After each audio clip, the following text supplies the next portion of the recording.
di merek jam tangannya. David buru-buru menutupinya dengan lengan bajunya, namun langsung ketahuan oleh ayah mertuanya. David hanya bisa berbohong bahwa jam tangan itu palsu. Harganya hanya 5 yuan. Ia baru saya menghelana pas legal ketika. Ayah mertuanya segera mengeluarkan uang 100 yuan. Oh tidak, beberapa juta telah hilang. Pada saat itu, telepon berdering. David tiba-tiba menyadari, itu adalah ponsel barunya yang dibelinya hari ini. Oh tidak, lupa mematikan telepon. Istrinya terus mendesaknya untuk menjawab telepon. David sedang kacau saat itu. Apakah ia akan mengekspos dirinya sendiri dengan mengeluarkan telepon baru itu? Terburu-buru, ia berseru, "Madi ingin menceraikanku." Istrinya tercengang. Mertuanya juga sama terkejutnya. Semua perhatian tertuju padanya. Keesokan harinya, ketika ia pergi keluar, ia tidak sengaja menemukan istrinya berselingkuh dengan bosnya. Namun karena mereka telah berpisah, perang dingin, ia tidak mengatakan apa-apa. Ia hanya bisa membalas dendam secara diam-diam. Maka ia memeluk pot bunga besar, dan membantingnya langsung ke Mercedes milik bosnya. Namun amarahnya masih belum terpuaskan. Ia memanyat lagi. Dengan kasar mematahkan wiper kaca depan, dan mengeluarkan kunci lalu menggaruknya dengan liar. Akhirnya, ia menggunakan pisau untuk menusuk ban depan. Tiba-tiba mobil itu terbuka sendiri. Dia berbalik untuk melihat.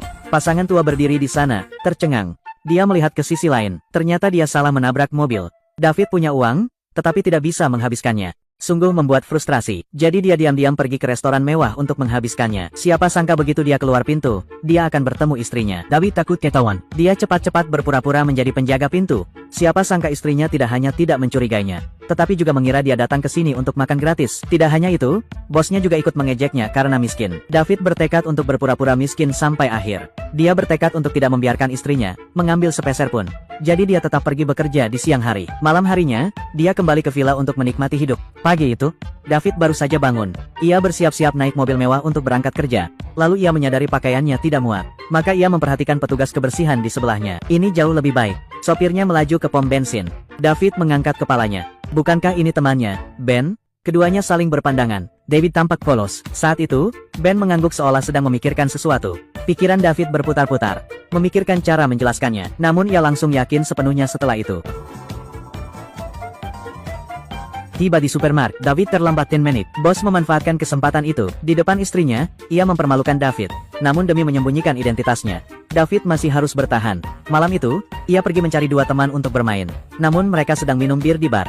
Bagi orang kaya, ini hanya buang-buang waktu. David tak punya pilihan selain kembali ke villa.